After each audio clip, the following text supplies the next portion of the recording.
estudiando en estos últimos domingos lo que el Señor ha venido inquietando a nuestro corazón respecto a su palabra y respecto a la palabra de Dios, no simplemente como letra, sino como la vida de Cristo siendo impartida sobre todos y cada uno de nosotros, como esa vida va siendo derramada y como Dios nos está convocando a una relación personal con Él, como Dios nos hace oír su voz mientras nos reunimos, pero eso que Dios nos hace oír muchas veces en público nos está llamando para que podamos escucharlo en lo secreto, salido de sus labios, la palabra salida de sus labios, porque estamos viviendo tiempos postreros, tiempos peligrosos, tiempos donde todo cada vez se hace más inestable hacia afuera, se hace inestable el clima, se hace inestable la economía, se hace inestable la vida social, todo cada vez hacia afuera se hace más inestable, pero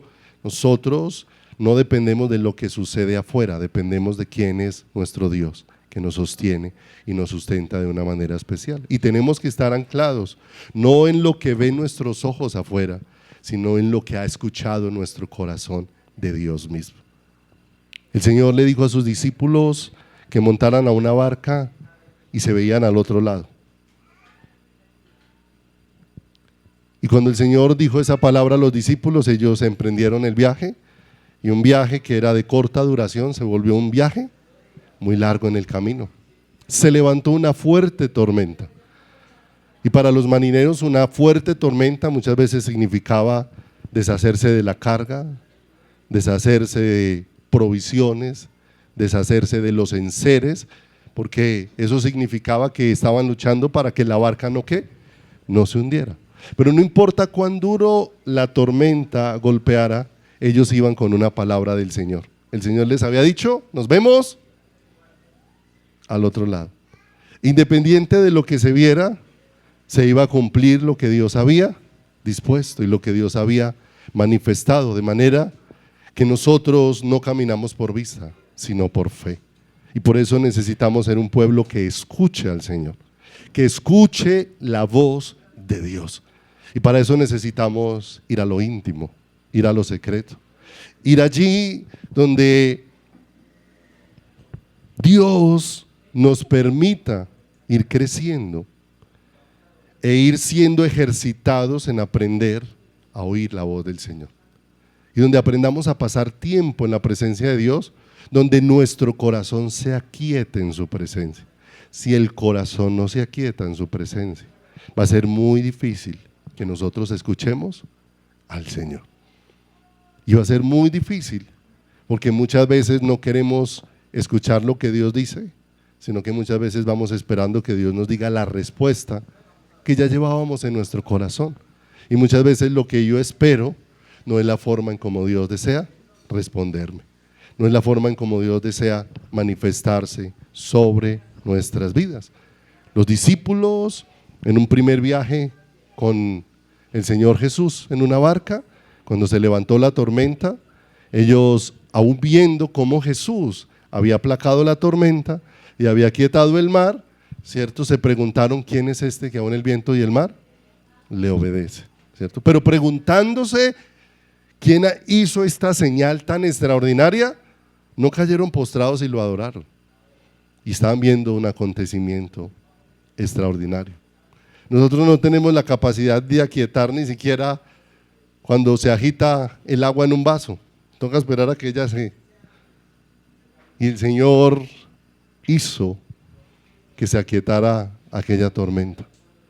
Pero más adelante en otra tormenta, los discípulos pueden ver que ese es el Hijo de Dios y sabemos que la única forma de que eso sea posible es porque Dios abre nuestros ojos. Cuando Pedro dijo, tú eres el Cristo, el Hijo del Dios viviente, Jesús le dijo, esto el hombre no lo puede ver por sí mismo, sino se lo revela mi Padre Celestial. Pero dice que cuando ellos dijeron, tú eres el Hijo del Dios viviente, cayeron postrados y adoraron. Cuando vieron quién era Él, sus corazones se derritieron y cayeron rendidos a los pies del Maestro. Hemos visto ahí en 2 de Corintios, porque el amor de Cristo, 2 de Corintios 5:14, nos constriñe pensando esto, que si uno murió, entonces todos murieron, para que los que viven ya no vivan para sí, sino para aquel que murió y resucitó. ¿Por quién? Murió y resucitó por ellos. De manera que lo que Cristo ha hecho, ha levantado un pueblo. Y un pueblo que ya no vive para sí, sino un pueblo que ahora vive ¿para quién? Para Dios. Pero no entender, o sea, vamos siempre rogando al Señor. Porque definir el evangelio en ideas y en conceptos es fácil. Pero lo que necesitamos no es definirlo, lo que necesitamos es entenderlo en el corazón. Entenderlo. Porque con todas las definiciones que tenemos, muchas veces no han sucedido los cambios que en nuestra vida tienen que suceder. De manera que necesito tener entendimiento, porque vivimos en un tiempo donde nos sentimos cómodos con las ideas que conocemos en nuestra mente, aunque no las practiquemos. Así estamos viviendo. Nos hemos acomodado a que sabemos cosas aquí y eso es lo que nos ha hecho sentir tranquilos, aunque tengamos una gran distancia entre lo que sabemos y lo que estamos viviendo. Porque muchas veces para que eso se vuelva vida se necesita quebrantamiento dentro del corazón. Y se necesita quebrantamiento dentro de nuestras vidas. Ya hemos visto que no es algo nuevo porque en la época de Jesús los fariseos tenían gran conocimiento de la letra. En la cátedra de Moisés se sientan, ¿cierto? Pero el Señor les dijo, aunque ellos saben mucho, hay un vacío en sus corazones entre lo que saben y lo que se ha vuelto vida dentro de sus corazones. De manera que hagan como ellos dicen, pero no vivan como ellos ¿qué? Pero no vivan como ellos viven. De manera que eso que ahora vemos en el presente no es algo nuevo. Seguimos teniendo un gran vacío entre lo que sabemos y entre la forma en lo que estamos viviendo. Y ahí es donde Dios está cerrando esa brecha en nuestras vidas, cerrando esa brecha para que cada día seamos un pueblo que realmente tenga el aroma de Cristo. Por allá en el Antiguo Testamento se habla de un hombre llamado Moab. Y se dice de Moab que fue un hombre que conservó su olor y conservó su sabor. O sea, un hombre en el que no se dio ningún tipo de transformación. Siguió siendo el mismo, ¿cierto? Y por eso la palabra de Dios dice, le enviaré trasvasadores, ¿cierto? Le permitiré situaciones que los saquen de esa actitud que tiene dentro de su corazón. Y nosotros nos fuimos llamados a conservar y a mantener el olor de muerte que teníamos cuando Cristo estaba ausente de nuestras vidas, y ausente por la condición en la que nosotros estábamos. Y Dios no está buscando un pueblo perfecto, pero sí está buscando un pueblo dispuesto que cada día siga recibiendo más de la vida de Cristo dentro de su corazón. De manera que no podemos olvidar por qué el evangelio tiene que ser algo en lo que ahondemos permanentemente, en lo que cada día sigamos estudiando y rogándole al Señor, como dijo Job, cuando la luz de Dios le empezó a alumbrar y dijo, de oídas te había oído, mas ahora mis ojos te ven.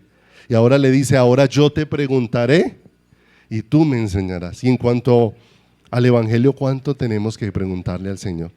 ¿Cuánto tenemos que acercarnos a Dios para decirle, Dios, enséñame a verlo a la manera como tú lo dispusiste? Porque es tan profundo, es tan extenso, es tan amplio, es tan maravilloso, que pudiéramos toda la vida solo estar dedicados a escudriñar lo que Dios hizo y apenas estaríamos degustando un poquito, porque no alcanzamos a entender la profundidad del amor que se manifestó allí. De manera que son cosas que necesitamos estar reafirmando permanentemente. Apenas las estemos conociendo, si ya las conocemos, necesitamos refrescar muchas cosas dentro de nuestro corazón y dentro de nuestra vida, porque aquello en lo que no meditamos, ciertamente en el ser humano tiene la tendencia a quedar en el olvido. Por allá el salmo que citaba ahora al comienzo Camilo, donde dice el Salmo 103, bendice alma mía al Señor. y bendiga todo mi ser su santo nombre. Bendice alma mía al Señor y no olvides ninguno de sus beneficios. Y no olvides, ¿cierto? No pases por alto, no lo tomes de manera superficial todo lo que el Señor está haciendo y obrando. Porque la iglesia en sus inicios siempre se estuvo moviendo a la luz de lo que fue la cruz y la resurrección de Cristo.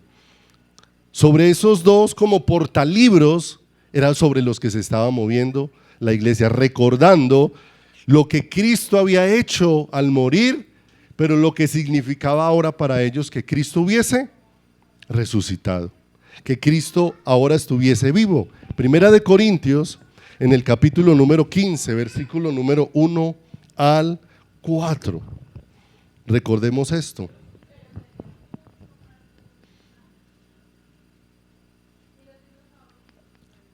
Primera de Corintios, capítulo número 15, versículo número 1 al 4, donde dice la palabra: además, os declaro, hermanos, el evangelio que os he predicado, el cual también recibisteis y en el cual ¿qué?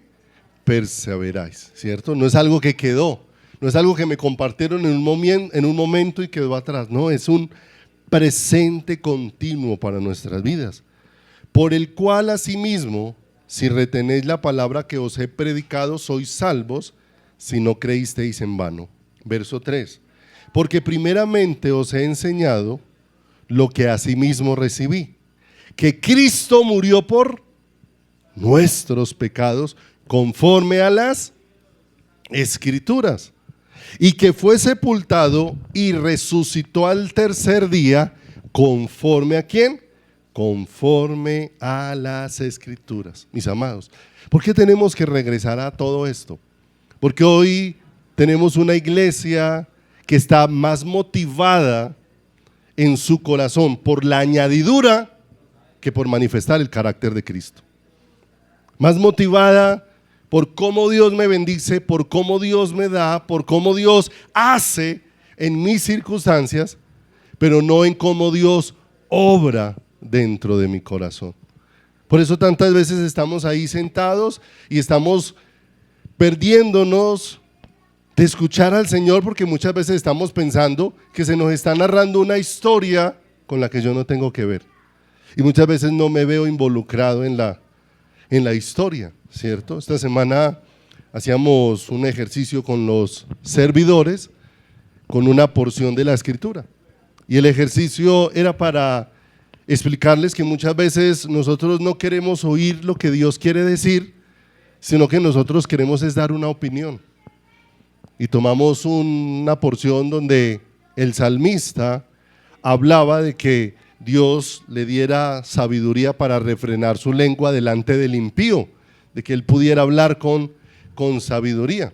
Pero que muchas veces uno lee una porción de la Escritura y le pregunta a alguien qué entendió, ¿cierto? Y la persona no está atendiendo a lo que leyó en la Escritura, sino que dice un poco de cosas que sabe en su corazón. Entonces la persona leyó ahí que claramente el Señor está hablando sobre la necesidad de que nosotros seamos sabios en nuestra manera de hablar, de que aún Dios nos dé la gracia de refrenar ¿qué? Nuestra lengua, ¿cierto? Pero que muchas veces le lee una porción de esas a alguien y le pregunta ¿qué entendió? Y dice no, que Dios me ama, que Dios entregó a su Hijo por mí en la cruz del Calvario, y empezamos a decir una cantidad de cosas que no tienen que ver con ¿qué? Con la porción que estoy escuchando. Y eso evidencia que muchas veces yo no quiero oír, ¿cierto? Porque eso me involucra a mí, porque Dios no está hablando de lo que le pasó al salmista, está hablando de lo que me pasa a mí en mi diario vivir, de las cosas que necesitan ser corregidas dentro de mi corazón, de esas cosas en las que yo necesito, que generan necesidad en mi corazón de buscar a Dios mucho más. Porque cuántas cosas vemos en nuestro corazón que lo único que nos llevan es a clamarle a Dios, ayúdame. Muchas veces uno cree que su corazón ya está en buenas condiciones hasta que le hicieron algo y se da cuenta que tiene un corazón rencoroso. Y toca ir allá a humillarse delante del Señor y decirle: Señor, ayúdame, porque tú que me enviaste a amar y yo no le quiero hablar a nadie.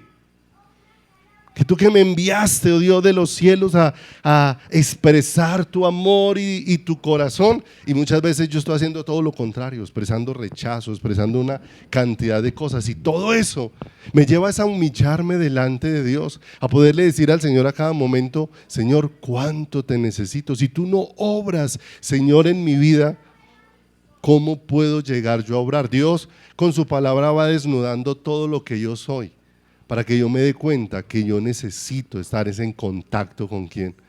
Con el Creador, que necesito urgentemente estar con el Señor. Nosotros a veces creemos que cuando pasamos situaciones difíciles, la urgencia de orar es para que Dios cambie la situación.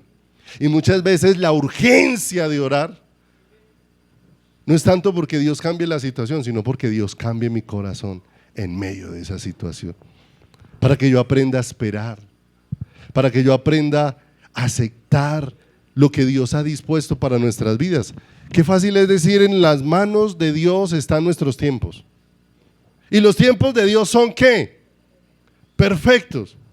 Y entonces, si los tiempos de Dios son perfectos, pero la respuesta de Dios no se dio hoy, entonces yo ya estoy descompensado en mi corazón. Porque con los labios lo digo, pero si los tiempos de Dios son perfectos, ¿realmente son qué? Pero yo necesito entrar a la presencia de Dios para que Dios me dé entendimiento de todas estas cosas, para que Dios me permita asimilarlas dentro de nuestro corazón, porque estamos muy afanados porque Dios responda, pero no estamos deseosos de que Dios transforme nuestro carácter, de que Dios siga quebrantando fortalezas que hay dentro de nosotros. No olvidemos que los seres humanos tenemos la particularidad de destruir con lo que hacemos las cosas bonitas que hablamos. Decimos cosas muy bonitas con nuestros labios, pero después con nuestras acciones pisoteamos todo lo bonito que podemos decir. Pero el fundamento de la iglesia es solamente uno. Primera de Corintios, en el capítulo número 3, versículo número 11 dice: porque nadie puede poner otro fundamento que el que está puesto, el cual es ¿quién? Jesucristo. Nadie puede poner otro fundamento que el que está puesto, el cual es Jesucristo. De manera que cuando nosotros empezamos a mirar la Escritura siempre nos va direccionando, o cuando empezamos a escudriñar la Escritura para encontrar las buenas nuevas de Dios, las buenas nuevas de Dios siempre nos van a llevar a un encuentro con Cristo. Siempre nos van a llevar a encontrar a Jesús. Es imposible ver las buenas nuevas de Dios sin ver a Jesús. Es imposible. Porque todas Dios decidió manifestárnoslas a través de ¿quién? A través de Él. Y lo establecido para nuestras vidas es esto. Hechos, si me acompañas allí por favor, vamos a estar mirando hoy varias citas para que nos quede esto, no como un concepto del pastor, sino como Dios lo ha establecido de una manera muy especial, porque tenemos que entender lo central que es la vida de Cristo, porque Cristo es la esencia misma del mensaje del Evangelio para nuestras vidas. Dice Hechos en el capítulo número 2, verso número 22. Hechos 2, 22. Uno de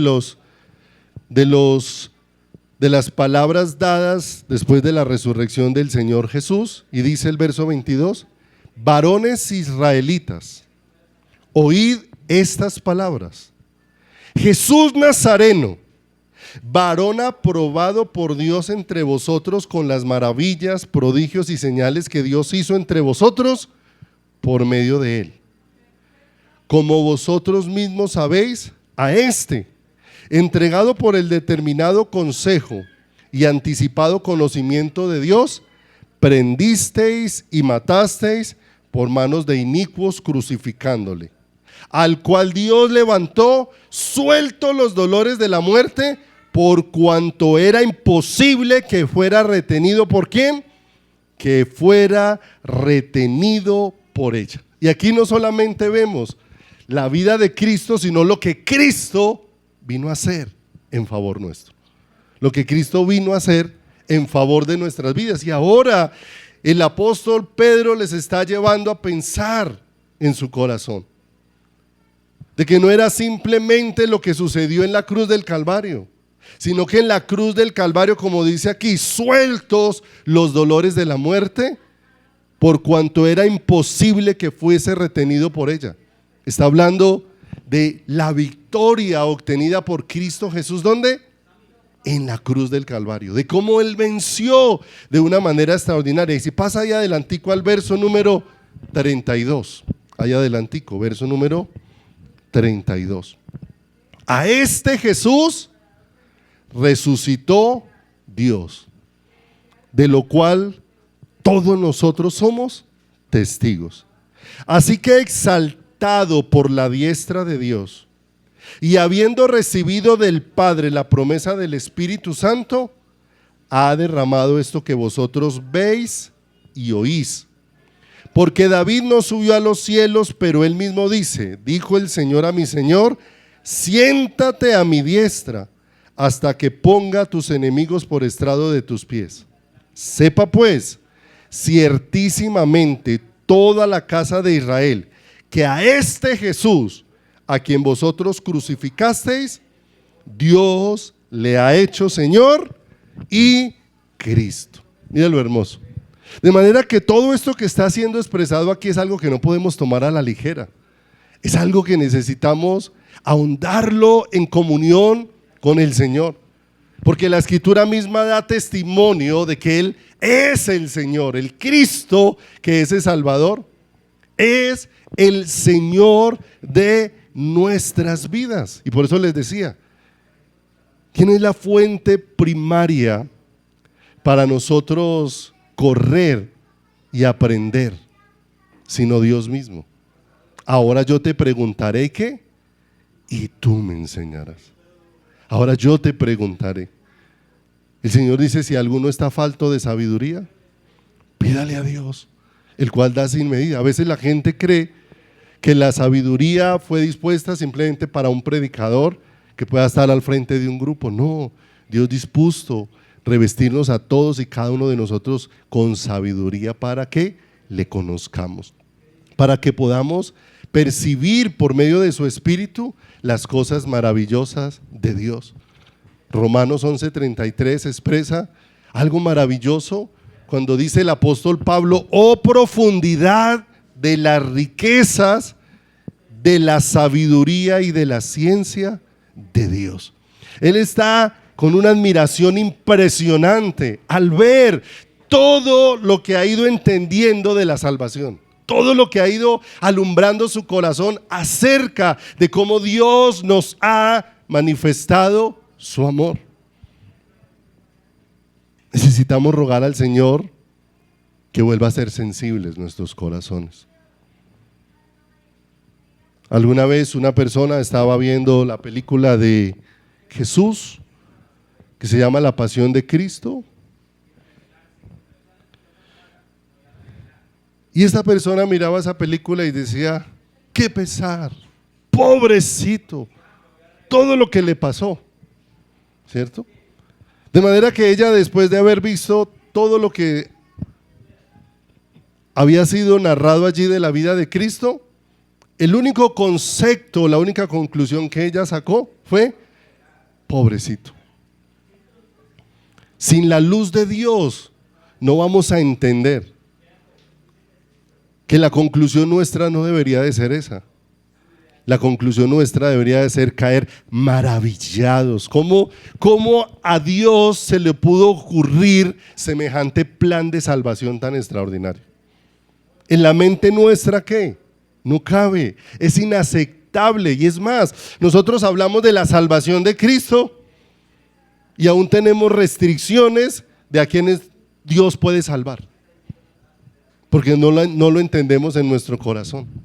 O sea, sentimos que el favor de Cristo es para los que yo amo, pero si hay alguien que me ha hecho daño, para ese el favor de Cristo no es. Y eso evidencia que no hemos entendido la salvación, y por eso Dios va obrando y nos va llevando a profundizar. Es algo que necesitamos permanentemente ir a la presencia de Dios con esto. Oh, profundidad de las riquezas, de la sabiduría y de la ciencia de Dios. Cuán insondables, dijo el apóstol. Insondables quiere decir que uno puede ir tan profundo, pero que jamás va a llegar al fondo. Y cuando está hablando de la salvación, podemos ir tan profundo, pero no vamos a llegar jamás al fondo, porque el amor de Dios, como se ha manifestado, es sumamente extraordinario. Cuán insondables son tus juicios e inescrutables. Inescrutable significa que no puede llegar a conocerse completamente, dada su profundidad o complejidad. O sea, es tan profundo que es imposible. Pero Pablo recibió luz de quién era Cristo, pero a través de Cristo mismo. Mira lo hermoso. Pablo expresa en la palabra de Dios que el evangelio que él recibió no lo recibió de hombres ni era por hombres, sino que había sido revelado por Cristo mismo. ¿A quién? A su corazón. Y esa revelación de Cristo mismo, ¿cuánto produjo en el corazón de Pablo? Pablo entendió que este asunto no lo podía tomar de una manera superficial. No lo podía tomar de una manera ligera. Él necesitaba revelación de Dios. Y para que haya esa revelación de Dios, ¿qué necesitamos tener? Comunión con el Señor. Hemos hablado acerca de todo el tiempo que podemos perder con tantas cosas que ocupan nuestro tiempo y nuestra atención. Y alguien decía, y aún de los anestésicos que el mundo va poniendo para que nos acomodemos. Los programas de televisión están llenos de anestésicos. Y de anestésicos, ¿por qué? Porque son un lenguaje que lo va llevando a usted a acostumbrarse al mundo y no a Dios. Acostumbrarse a las cosas de afuera y no a las del Señor. Cuando yo era niño, recuerdo que por primera vez salió en un programa, pusieron a un homosexual en un programa. En ese entonces fue un escándalo, eso era un escándalo, eso era escandalosa esa situación. Pero después se volvió parte del panorama. Hoy en día uno ve, les había contado el miércoles que habíamos estado en un sitio con mi esposa y habían 2 niños como de 13 años dándose besos apasionadamente. Y ya como el viernes en la mañana estaba ahí al frente de Las Palmas, donde queda la Universidad de Caldas, en el paradero, y ese paradero estaba lleno de niñas en la misma condición. Mientras esperaban la buseta, niñas dándose besos. El asunto es que eso se va volviendo parte del ¿qué? Del panorama. Y como se va volviendo parte del panorama, entonces muchas veces vamos creyendo que eso es normal, que eso es lo aceptable, que eso es lo correcto, ¿cierto? Y la única forma de entender, no olvidemos, los cristianos no somos homofóbicos, no estamos despreciando a las personas, ¿cierto? Pero entendemos con claridad que en esa condición de un ser humano, ese ser humano está manifestando abiertamente su rebelión ¿contra quién? Contra Dios. Que si ese ser humano se arrepiente, tocado por Dios, Dios lo perdona, Dios lo cambia, Dios lo transforma de una manera especial. No hay una condición en el ser humano de la que Dios no lo pueda rescatar. Pero como alguien dijo, muchas veces es muy difícil ayudar a alguien que no se quiere dejar ayudar. Es muy difícil, ¿cierto? Pero no nos podemos acomodar al panorama que hoy aparece en el mundo entero. No olvidemos, ahorita está entrando de moda el poliamor, ¿cierto? El poliamor, parejas de 3, o 2 hombres y una señorita, o 2 mujeres y un varón, conformando ahora lo que llaman el poliamor. Pero como eso se va volviendo común, el hecho de que la mayoría lo practica no significa que entonces eso sea de la aprobación de ¿quién? De la aprobación de la aprobación de Dios. Primera de Corintios capítulo número 2, versículo número 1. Dice la Escritura: así que, hermanos, Primera de Corintios 2, versos 1 al 2. Así que, hermanos, dice el apóstol Pablo, cuando fui a vosotros para anunciaros el testimonio de Dios, no fui con excelencia de palabras o de sabiduría, pues me propuse no saber entre vosotros cosa alguna, sino a Jesucristo y a este ¿qué? Crucificado. Mire cómo vemos la vida del apóstol Pablo. ¿A qué se había dedicado? A ahondar más en todo este asunto de la entrega de Cristo. ¿Por quién? Por nosotros. De la humillación de nuestro Señor. De tal manera que es imposible, no olvidemos, pensar en el Evangelio sin pensar en la persona de el Señor Jesús. Y pensar en la obra que el Señor Jesucristo ha hecho en favor de nuestras vidas. Veíamos la semana anterior que nosotros somos fragancia de Cristo delante de ¿quién? De Dios. Nadie por sí mismo puede ser olor grato delante de la presencia de Dios. Nuestras mejores acciones son como trapo de inmundicia, ¿cierto? Nuestras mejores acciones. Porque muchas veces detrás de la acción buena hay una intención perversa dentro del corazón. Ayer compartí algo con los muchachos de alabanza y les decía, el enamoramiento que Dios está produciendo en nuestros corazones hacia Él tiene que tener un proceso donde ese enamoramiento sea llevado a la madurez. Porque el enamoramiento en su primera etapa no está centrado en Dios, está centrado es en uno. Entonces, como uno está encontrando todo, ¿cierto? Si lo miramos en una persona natural enamorada, lo que está encontrando es todo lo que a ella le satisface. Está encontrando todo lo que a ella le gusta. Entonces está viviendo un momento donde está recibiendo toda la complacencia de ¿quién?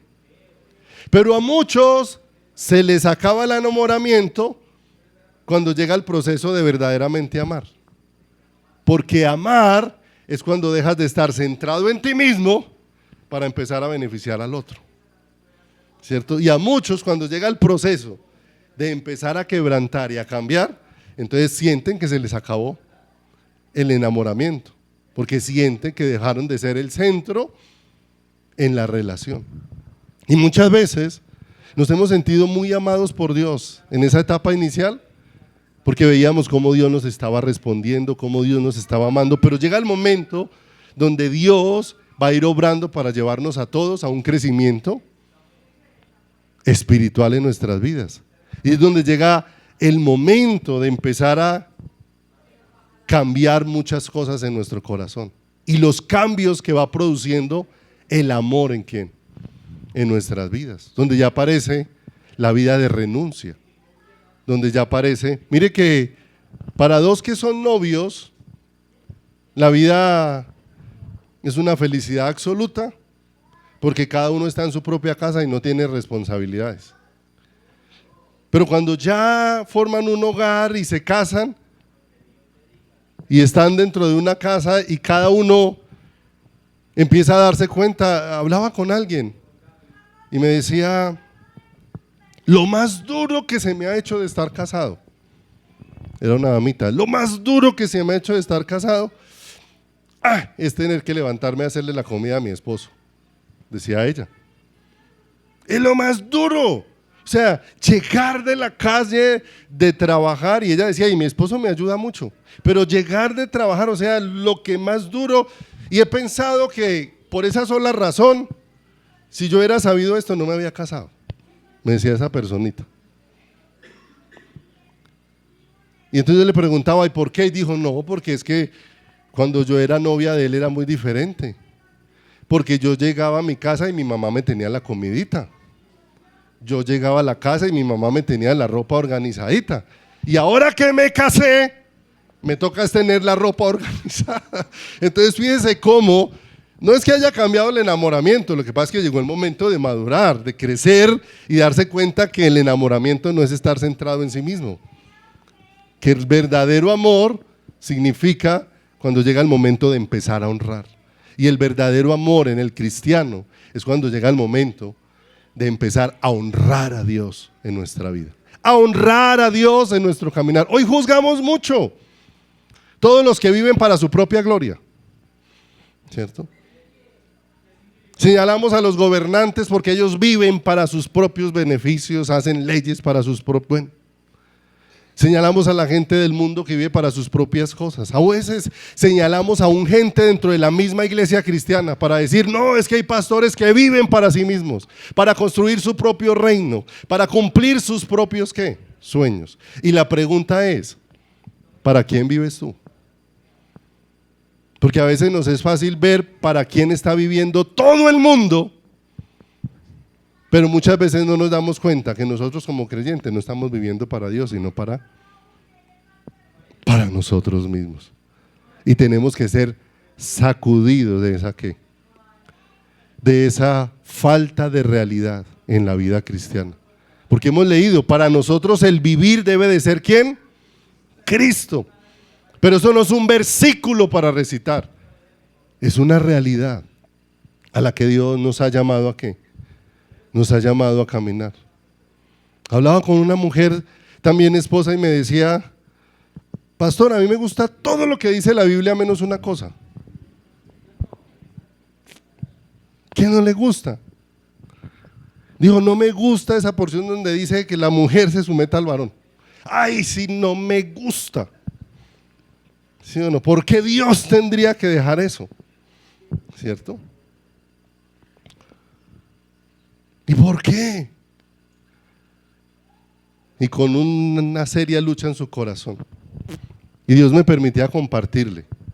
Y le decía, mira, lo que necesitas no es entrar en lucha con una porción de la Escritura. Lo que tú necesitas llegar es al conocimiento de Dios. Cuando tú empiezas a conocer a Dios y empiezas a recibir luz de Dios, no vas a tener problema con lo que Dios dispuso. Pero mientras no conozcas a Dios, tú vas a creer que tú eres más sabio que Dios en las cosas que hizo. Y muchas veces no estamos hablando en ningún momento de las cosas que ha cambiado el ser humano.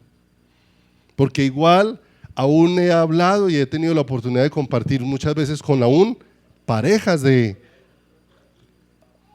pastores. Y alguna de sus esposas decía, no, yo estoy cansada de mi matrimonio. ¿Por qué? Dice, porque mi esposo es pastor y cogió una porción de la Biblia donde dice que la mujer no se puede negar al marido. Y yo todos los días me siento atropellada por mi esposo. Se sentía atropellada por su esposo. Y ya cuando hablaba con los dos, les podía compartir y les decía, vea, esto es un asunto de que los dos escuchen el corazón de Dios. Cuando los dos escuchan el corazón de Dios, las cosas van a ser diferentes. Porque tanto el varón va a aprender a tener respeto cuando su esposa no responde y va a aprender que Dios le puede dar la sabiduría, ¿cierto? Alguien le decía, y eso no significa entonces que se ponga bravo y le haga mala cara a su esposa. Pero la única manera de aprender es sujetándose y conociendo a quién, al Señor. Porque conociendo al Señor voy a aceptar muchas cosas dentro de mi corazón y dentro de mi vida. Y eso nos va a ir haciendo pacientes, nos va a ir ayudando a esperar, nos va a ir ayudando a entender de una manera especial. Y no vamos a estar haciendo afrenta al diseño de Dios para nuestras vidas en tantas áreas de nuestro caminar. No vamos a estar en contra de lo dispuesto por Dios. Vaya conmigo ahí por favor a Efesios capítulo número 2, versículo número 10.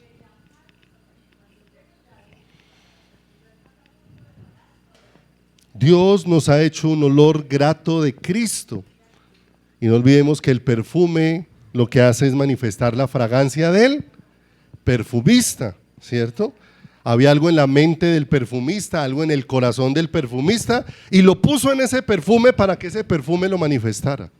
Y el perfume que ha sido puesto, el olor que ha sido puesto en nuestras vidas, es el olor de Cristo. ¿Qué es lo que Dios ha puesto en nosotros para que se manifieste la vida de Cristo? Es lo que Dios ha puesto. Y cuando miramos la obra de salvación vemos algo maravilloso. Ahora cantábamos al final una canción que se llama Deseable, y que en uno de sus versos dice: no sé lo que viste en mí para amarme tanto así, ¿cierto? Pero ahí es donde nosotros tenemos que entender lo que sucedió en la cruz del Calvario, porque la única forma de que Dios nos viera deseables era a través de su Hijo Jesucristo. No había otra forma. Y entonces eso nos maravilla de una manera especial. Cómo Dios cogió la vida nuestra y la hizo agradable para ¿quién? Y la hizo agradable para Él. Hizo que la vida nuestra fuera un grato olor de Cristo hacia Él. Pero muchas veces olvidamos y perdemos de vista lo que el pecado ha hecho.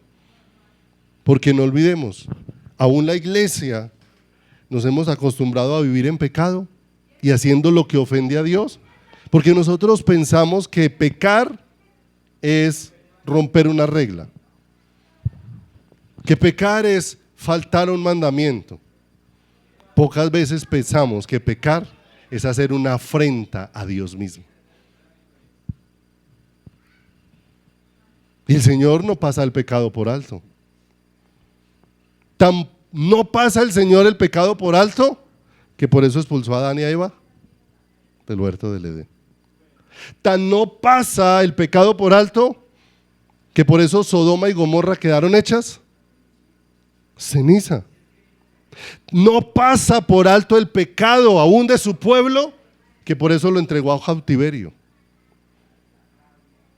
No pasa por alto el pecado, que la misma iglesia experimentó como Ananías y Zafira murieron por mentirle al Espíritu Santo. Y no pasa por alto el pecado, que por eso Cristo tuvo que morir ¿dónde? En la cruz del Calvario, y de la manera que murió. Y Él no era pecador, Él no pecó, era llevando el peso de todo lo que nosotros sabíamos de todo lo que nosotros habíamos hecho. Por eso dice Efesios 2:10, porque somos hechura suya, creados en Cristo Jesús para buenas obras, las cuales Dios preparó de antemano para que anduviésemos ¿en quién? Se lo voy a leer en la Nueva Traducción del Viviente. Dice: pues somos la obra maestra de Dios. Esas son unas palabras que derriten el corazón.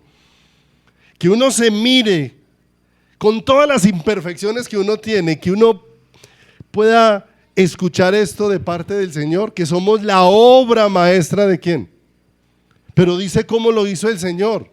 Él, dice la versión nueva, la Nueva Traducción del Viviente, Él nos creó de nuevo en Cristo Jesús. Por eso si alguno está en Cristo, nueva criatura es. Las cosas viejas pasaron y aquí todas son hechas nuevas. Dice, a fin de que hagamos las cosas buenas que preparó para nosotros desde tiempos atrás. Ya. Y como nosotros todo lo volvemos a esa actividad, y todo lo volvemos son cambios superficiales, ¿cierto? Entonces, el creyente está contento con que antes tomaba y ya no toma, con que antes mentía y ya no miente, pero antes mentía, ya no miente, pero no se parece a Cristo. Antes robaba, ya no roba, pero no se parece a Cristo. Antes tomaba, ya no toma, pero no se parece a Cristo. De manera que lo que el Señor preparó de antemano para nuestras vidas Fue un propósito extraordinario que todos y cada uno de nosotros fuéramos conformados a la imagen de su Hijo, a la imagen de Jesucristo. De manera que cuando habla de obras, no habla de simplemente acciones, habla de la naturaleza que ahora ha sido instituida dentro de cada uno de nosotros, que eso termina expresándose en acciones. Pero hablas de esa ¿qué? De esa naturaleza que hay en medio de nosotros. Porque, mis amados, tenemos que entender algo. Nosotros relacionamos mucho la palabra vanidad con el que se mira al espejo. Entonces muchas veces se habla de vanidad y muchas veces, hoy en día hay que pensar tanto en hombres como en mujeres, ¿cierto? Porque relacionamos vanidad pues con que se pinta el cabello, con que se estira las arrugas, bueno, todo ese tipo de cosas, ¿cierto? Pero la vanidad va más allá de las cosas que pueden buscarse expresar en el cuerpo. La vanidad tiene que ver con todo aquello en lo que yo pongo mi corazón, que lo único que hace es producir muerte dentro de mi vida. Y lo único que hace es producir muerte dentro de mi caminar. Porque cuando el ser humano en el huerto del Edén desobedeció a Dios, lo que hizo fue dejar a Dios como su fuente y a partir de ahí se volvió en un ser completamente egoísta. Y por eso necesitamos ser tratados en eso. Egoísmo, el egoísmo en nosotros tiene que ver con personas centradas en sí mismas. Por eso egoísmo empieza con la palabra ego. Todo lo que se busca es lo que cada uno ¿qué? Lo que cada uno quiere. Pero mire lo hermoso. El hombre en el huerto del Edén renunció a Dios para irse tras el camino de la vanidad. Pero Cristo vino a morir en la cruz del Calvario para sacar al hombre de la vanidad y llevarlo de regreso a Dios. Tan hermoso, para sacarlo de lo vano y de lo vacío. De todas las cosas que nosotros seguimos buscando que llenen nuestro corazón y que no las llenan. Seguimos buscando que las cosas materiales llenen el corazón y no lo llenan. Seguimos buscando que la salud llene el corazón y no lo que, y no lo llena. Seguimos buscando que las buenas relaciones llenen el corazón y no lo llenan. Porque hay cantidad de gentes con buenas circunstancias económicas y se sienten tan vacíos como el que lo hemos tocado aquí en muchas ocasiones. ¿Sí o no? El que no tiene trabajo, ¿cómo se siente? Ay, si yo tuviera trabajo. Y el que está trabajando, ¿cómo se siente? Harto del trabajo. ¿Cierto? Entonces, y lo he compartido por las cosas que uno habla con muchas personitas. El que está pagando arriendo se queja de... No, esos arriendos como están de caros. Y usted habla con el que no paga arriendo y dice, y ese predial como está de caro. ¿Cierto? Entonces cada uno, tenga o no tenga, tiene de qué quejarse porque no encuentra que le llena el corazón. Y ahí es donde Cristo vino a sacarnos de un mundo vacío para llevarnos a entender que la plenitud solamente la puede poner Él dentro del corazón. Solamente Cristo. Cristo vino a sacar lo vacío del corazón. Cristo es la diferencia entre lo que satisface y lo que insatisface. Él es el que hace la diferencia. Solamente Cristo lo puede hacer dentro del corazón y dentro de la vida. Pero necesitamos entenderlo para que no estemos sufriendo nuestro caminar. Perdemos el gozo dentro de nuestro corazón porque vivimos en una vida de insatisfacción. Yo sería feliz, sí. Pregúntele a Salomón. Si me hiciera más casas y se las hizo y nada. Si tuviera más mujeres, tuvo 1000 y nada. Todo lo que probó,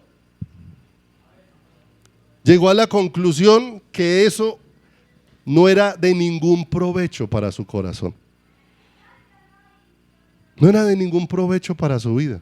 Porque realmente el provecho solamente viene de parte ¿de quién? De Dios. Porque no valoramos la libertad que Cristo trajo sobre nuestras vidas cuando queremos seguir buscando la satisfacción en las cosas vanas y vacías. En las cosas vanas y vacías.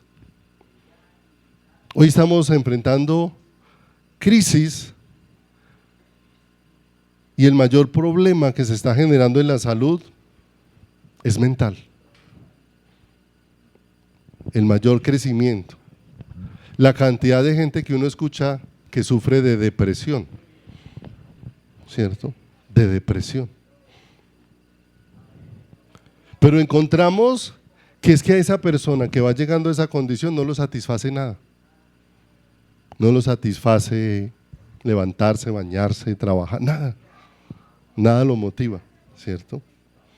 Pero nos encontramos que el gran vacío que hay en ese corazón es el Señor Jesús. Porque no olvidemos, Pablo, cuando Cristo vino a su corazón, era cuando más ganas tenía de vivir. Era cuando más ganas tenía de... Y habían situaciones difíciles. No sé si similares a las de ahora o más difíciles que las de ahora.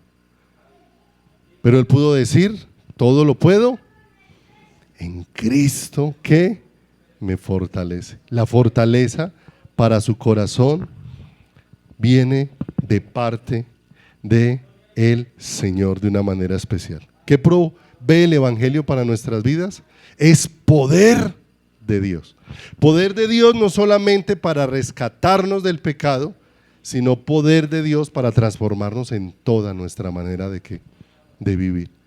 No solamente Dios por medio del Evangelio dio provisión para que yo fuera perdonado, sino que en el Evangelio Dios dio provisión para que yo fuera cambiado. Amado, no pierda de vista esto. La vida de Cristo vino para cambiar tu eternidad. Pero la vida de Cristo también vino para cambiar tu temporalidad. Vino para cambiar que cuando terminen tus días sobre la tierra, tu vida pueda estar eternamente en la presencia ¿de quién? De Dios. Pero la vida de Cristo vino para cambiarte a su imagen el resto de días que te queden sobre la faz de la tierra. Y esa es la temporalidad. Vino para afectar las dos áreas, la eternidad, pero lo temporal que nosotros estamos viviendo. Porque Dios nos escogió para que cada uno seamos como Cristo. Les he contado una historia, voy a volvérselas a repetir para terminar con esto por hoy.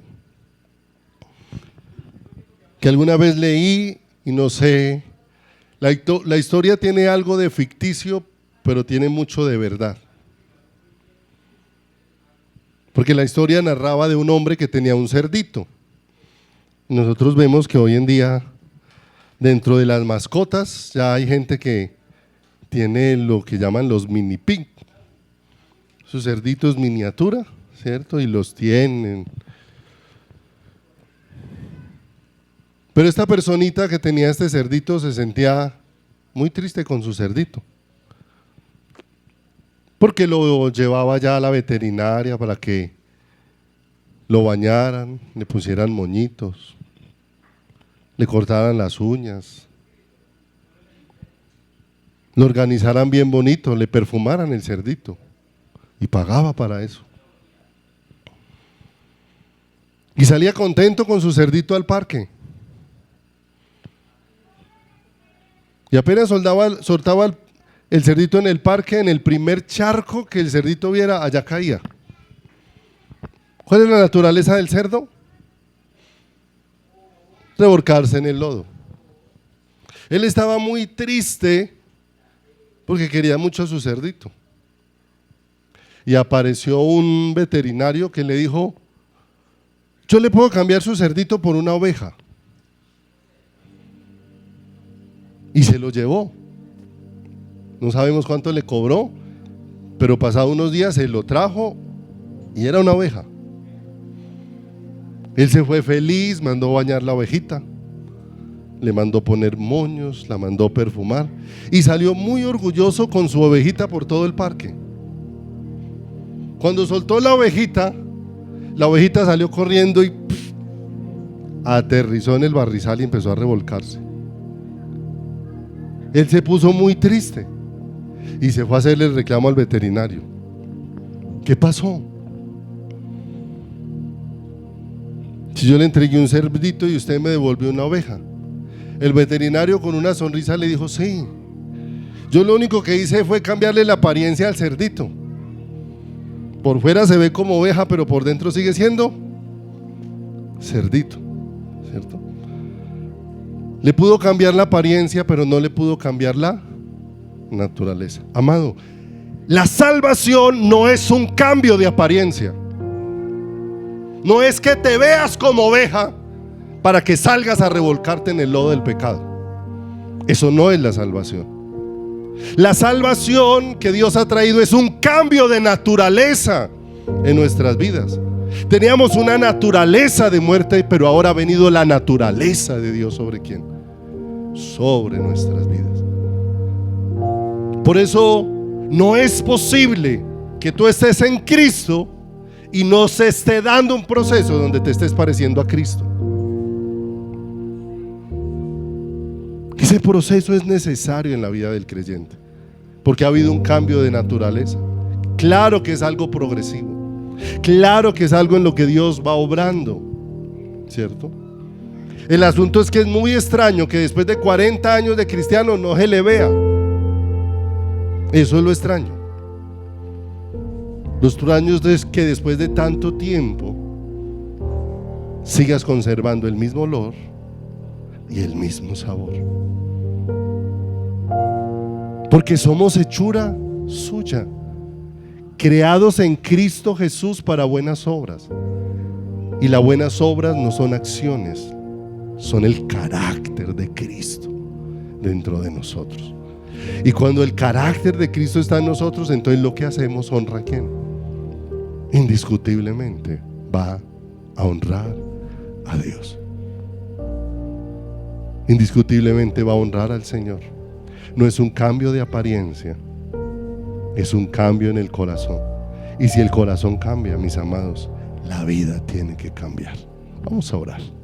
Padre bueno y maravilloso, te damos muchas gracias en esta mañana, Señor, por el amor, la bondad, la misericordia y el favor que tú brindas a nuestras vidas, Señor. Ciertamente, Padre, nosotros necesitamos tanto de tu ayuda, Señor. Y tú nos estás mostrando cada día a Cristo como la respuesta que tú le has dado a nuestras vidas, Señor. A la profunda necesidad que teníamos, tú respondiste enviándonos a tu Hijo, Señor. A tu Hijo no solamente como el que haría una obra en una cruz, sino a tu Hijo como el que haría una obra en nuestro corazón por medio de tu Espíritu, Señor. Por favor, permite, Señor amado, que podamos mirarte en esta mañana, Señor, y que podamos reconocer de todo nuestro corazón cuánto te necesito, Señor. Porque tal vez, precioso Rey de los cielos, Señor, todavía es muy poco lo que se ve de Cristo en mi vida, Señor. Y es algo que yo no puedo poner por mi fuerza, no es algo que yo puedo producir con mi esfuerzo, y no es algo que yo puedo, Señor, manifestar como producto de mi capacidad. Es algo que solamente viene por tu misericordia, y clamamos tu misericordia para que rompas la dureza que en nosotros impide que la vida de Cristo florezca, Señor. Porque cuando no hemos entendido que tú cambias es el corazón, Señor amado, seguimos esperando que las cosas de afuera cambien sin que en nosotros se produzcan los cambios necesarios por tu mano, Señor. Pero aquí estamos en esta mañana, te rogamos, Padre, ten misericordia de nosotros, por favor. Ayúdanos, precioso Salvador. Ayúdanos, bendito Dios, a ver tu mano, Señor amado, a estar maravillados contigo. Ayúdanos a ser un pueblo que venga a lo íntimo, Señor. El mismo apóstol Pablo pudo expresar que todo lo había hecho a un lado y todo lo tenía por basura por la excelencia del conocimiento de Cristo Jesús. Señor, cuánto necesitamos conocerte, Señor, para que al conocerte nuestro corazón caiga derretido y se derriben los argumentos de mi corazón, se derriben mis barreras, se derribe, oh Dios de los cielos, lo que en mí impide que fluya la vida tuya, Señor precioso. El problema no está afuera, el problema está aquí adentro de mi corazón, Señor amado. Pero tú lo puedes, Señor, cada día transformar, cambiar. Tú lo puedes hacer nuevo todo en nuestras vidas.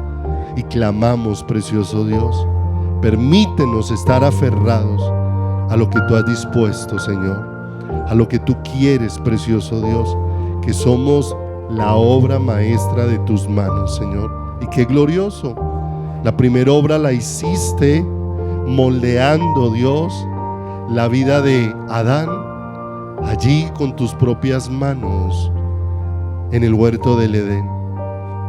Pero esa nueva creación la hiciste moldeándonos por medio de Cristo en la cruz del Calvario, Señor. Permítenos ver esta realidad, cómo hemos sido hechos nuevas criaturas en Cristo, para que ahora esa vida gloriosa de Cristo se manifieste en medio de nosotros, Señor.